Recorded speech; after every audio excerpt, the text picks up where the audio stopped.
0314 hours. The Pentagon's E-ring, secure servers lit up with unauthorized access codes.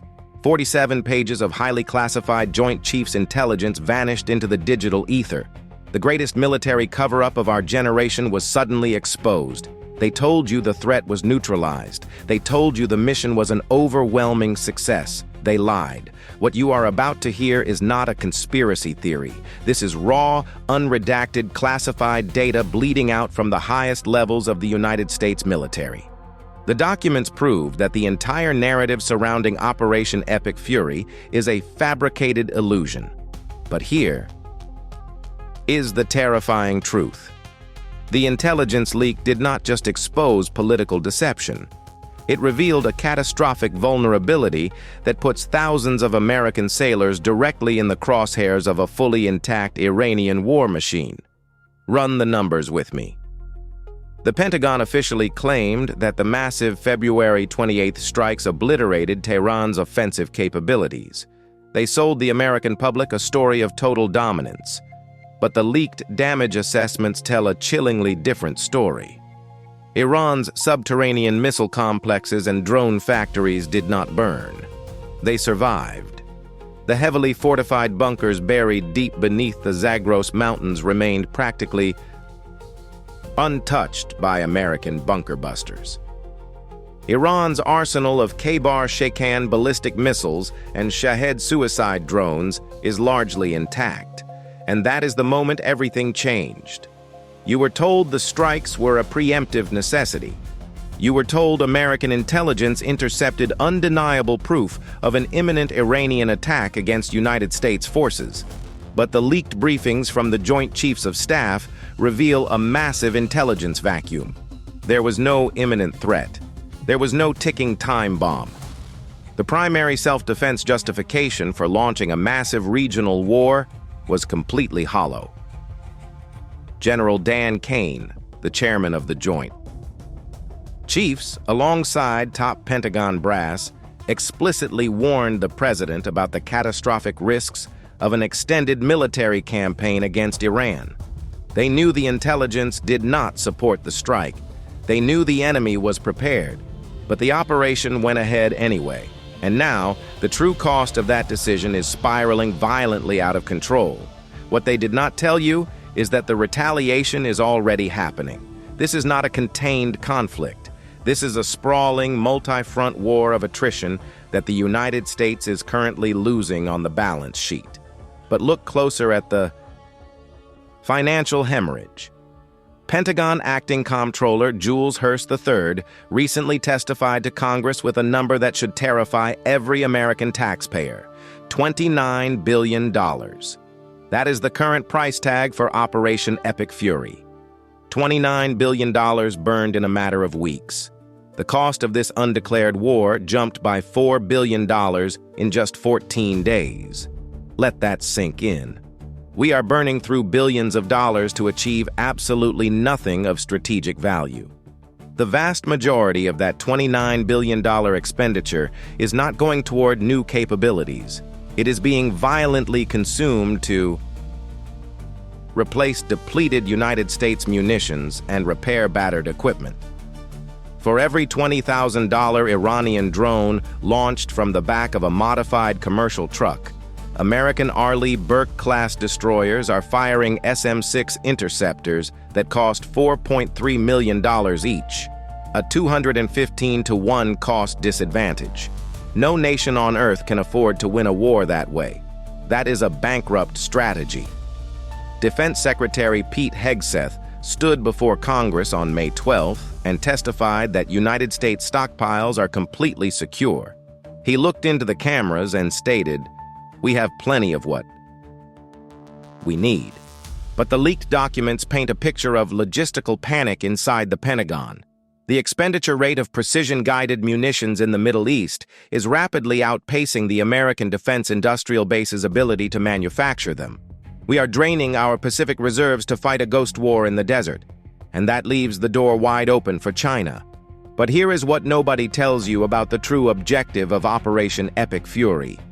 The entire justification for risking a third world war was the absolute destruction of Iran's nuclear program. The administration claimed the strikes crippled Tehran's atomic ambitions for a decade. The leaked Pentagon Battle Damage Assessment report destroys that narrative completely.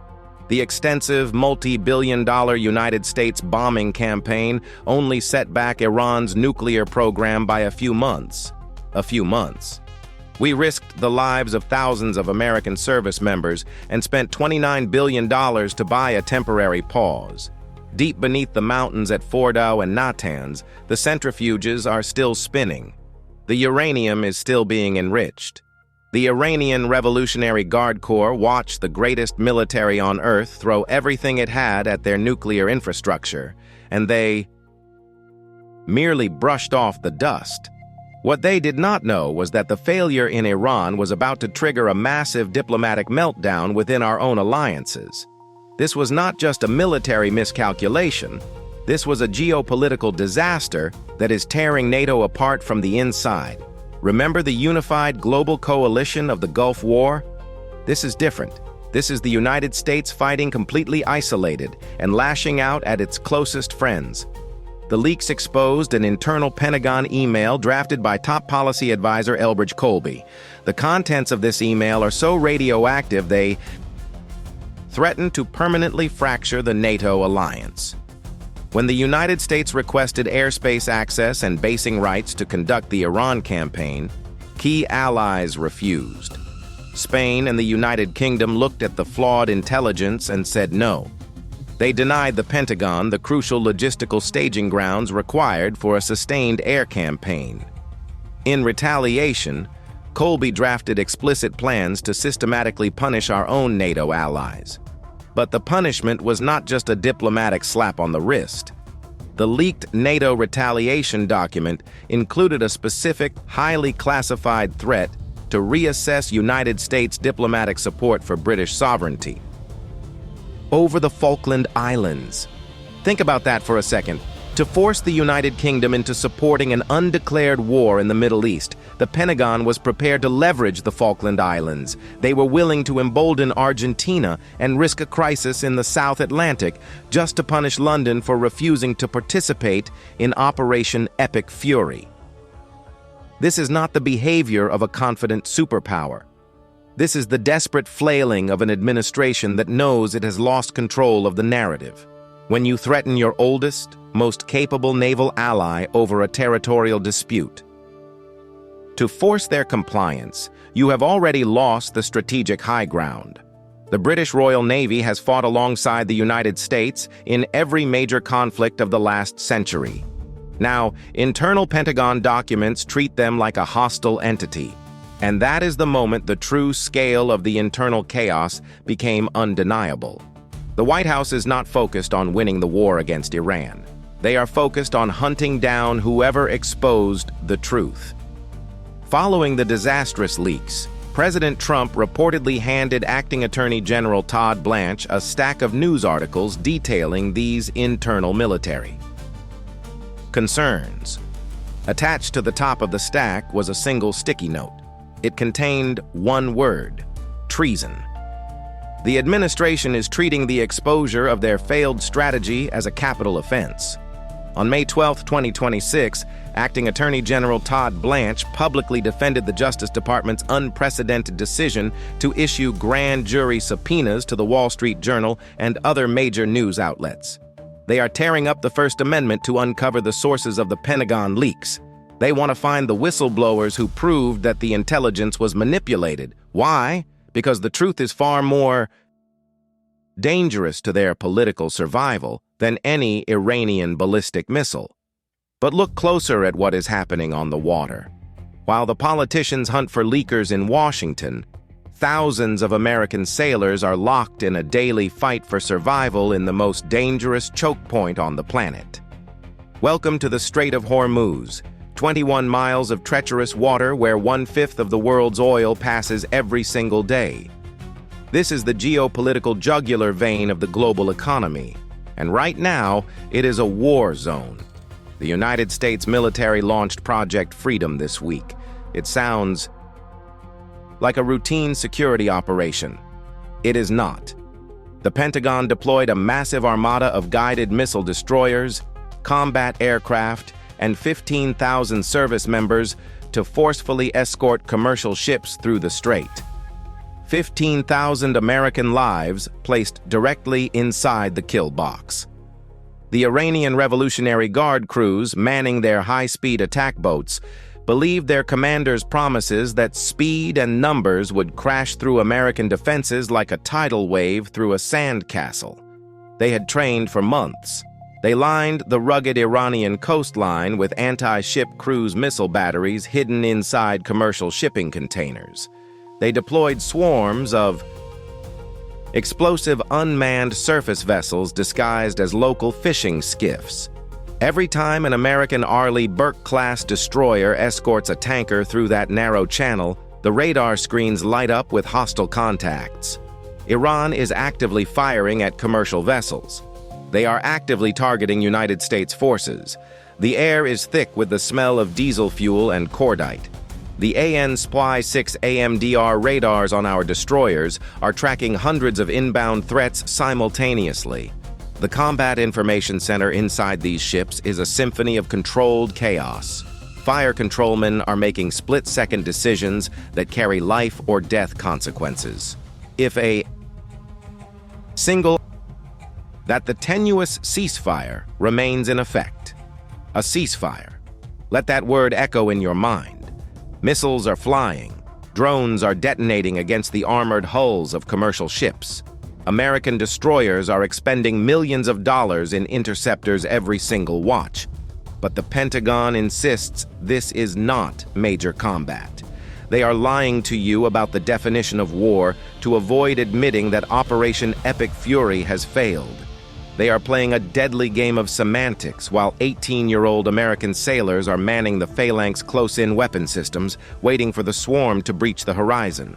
But here is the critical failure point that the leaked documents expose. The United States Navy is built to project overwhelming power. A single Ford-class aircraft carrier costs $13 billion. It is a floating sovereign city capable of delivering devastating strikes anywhere on the globe. But in the confined, shallow waters of the Strait of Hormuz, that massive technological advantage is neutralized. The carrier strike group cannot maneuver freely. They are boxed in by geography and restricted by rules of engagement written by politicians who have never heard a shot fired in anger. The leaked intelligence briefings reveal that the Joint Chiefs knew this exact scenario would unfold. They explicitly warned that striking Iran without a comprehensive ground invasion plan would simply push Tehran into a strategy of asymmetric maritime denial. And that is exactly what happened. Iran does not need to sink an American aircraft carrier to win. They only need to make the cost of defending the strait so astronomically high that the United States eventually exhausts its political and financial will. Run the numbers with me again.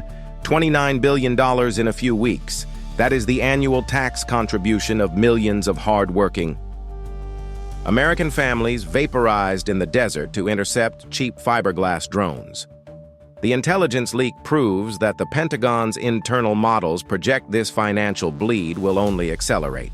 If Project Freedom continues at its current pace, the cost will exceed $100 billion by the end of the year. And what do we get for that investment?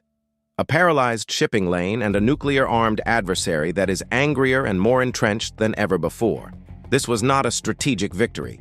This was a trap, and the architects of Operation Epic Fury walked the United States military right into it. What they didn't know was that the adversaries in Beijing and Moscow are watching every single move. The classified documents show that Russian intelligence officers are actively advising the Iranian Revolutionary Guard on how to maximize the depletion of American missile stockpiles.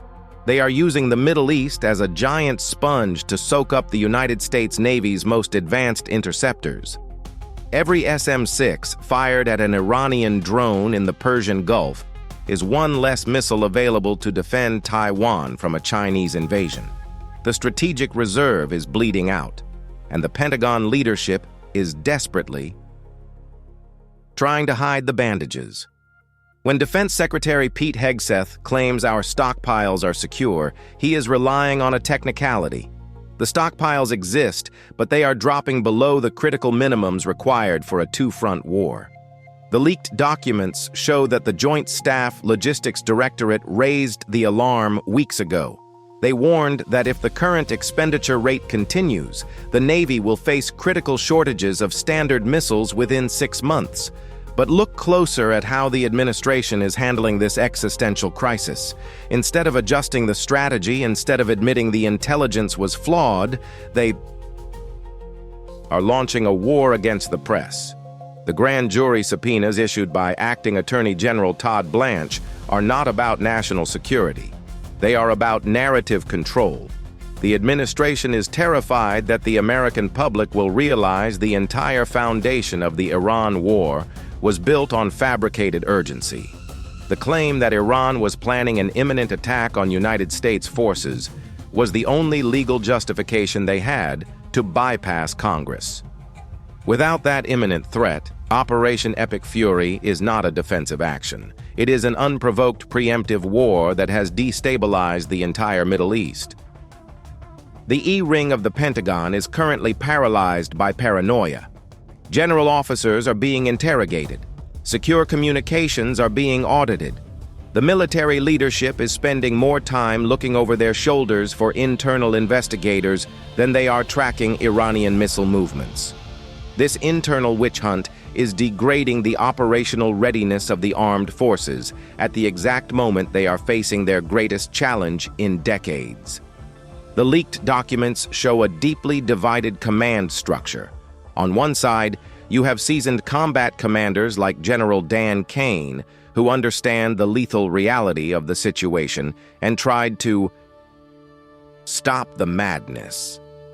On the other side, you have political appointees like Elbridge Colby, who view geopolitics as a game of risk, perfectly willing to burn down the NATO alliance and threaten the United Kingdom over the Falkland Islands just to score a diplomatic point. This disconnect between the tactical reality and the political fantasy is getting American sailors shot at. The 15,000 service members deployed under Project Freedom are executing their orders with flawless precision. They are the finest maritime fighting force in human history, but they are being commanded by a leadership structure that is actively lying to the public about the nature of the mission. When you tell a sailor that he is operating under a tenuous ceasefire while he watches anti-ship missiles drop from the sky, you destroy his trust in the chain of command. And that was the moment the true danger of the Pentagon leak became apparent. It is not just that the enemy knows our secrets. It is that the American people now know their government's secrets. The illusion of competence has been shattered. The carefully crafted narrative of a clean surgical strike that neutralized the Iranian threat has collapsed under the weight of classified reality. The underground bunkers are intact. The nuclear program is delayed by mere months. The cost is skyrocketing toward $30 billion. Our closest allies are being threatened with diplomatic blackmail, and the Strait of Hormuz is a burning choke point. But here is what nobody tells you about the true capability of Iran's surviving arsenal. The Shahab-3 medium-range ballistic missiles hidden in those untouched subterranean complexes have a range of 2,000 kilometers. That is not just a threat to commercial shipping. That is a direct existential threat to every major United States military installation in the region. The Al Udeid Air Base in Qatar, the naval support activity in Bahrain, all of them are sitting comfortably inside the Iranian threat ring. The leaked documents reveal that the Pentagon's own war games predict a devastating casualty rate if Iran decides to launch a coordinated saturation strike against those bases. The Patriot missile batteries and THAAD systems deployed across the Gulf are highly capable, but they are not invincible. They can be overwhelmed by sheer numbers, and thanks to the failure of the February 28th strikes, Iran still possesses those numbers. The intelligence leak confirms that Tehran has amassed an inventory of over 3,000 precision-guided ballistic missiles. 3,000, and we failed to destroy them. The administration's claim that the Iranian military was obliterated is not just an exaggeration. It is a fabricated fantasy designed to secure political points while ignoring strategic reality. Think about the message this sends to the rest of the world. The United States launched a massive, unprovoked preemptive strike against a heavily armed adversary, failed to achieve its primary objectives, alienated its core NATO allies in the process, and is now bleeding. Billions of dollars a month just to keep commercial shipping lanes open. If you are sitting in Beijing, watching this disaster unfold, you are taking notes. You are seeing a superpower that is strategically confused, logistically strained, and politically divided. The Pentagon leak is the greatest intelligence gift China could have ever asked for. It proves that the United States military is vulnerable to asymmetric attrition. It proves that American political leadership will lie to its own citizens to cover up tactical failures. And most importantly, it proves that the United States defense industrial base cannot sustain a prolonged, high-intensity conflict without rapidly depleting its critical reserves. The $29 billion spent on Operation Epic Fury is just the down payment on a much larger catastrophe. The real cost will be measured in the loss of global deterrence. When an American carrier strike group sails into the South China Sea, its power is derived from the belief that it can utterly destroy any adversary that challenges it. But the failure in Iran has shattered that aura of invincibility. The world watched the United States Navy struggle to suppress a regional power armed with cheap drones and hidden missiles. The leaked documents prove that the era of uncontested American military dominance is over. We are entering a new paradigm where advanced technology is routinely neutralized by mass and geography. The $4.3 million SM-6 interceptor is an engineering marvel. It is the most advanced defensive weapon ever deployed at sea. But it is fundamentally useless if you run out of them before the enemy runs out of $20,000 drones. Run the numbers with me one last time. If Iran launches a swarm of 500 drones and the United States Navy intercepts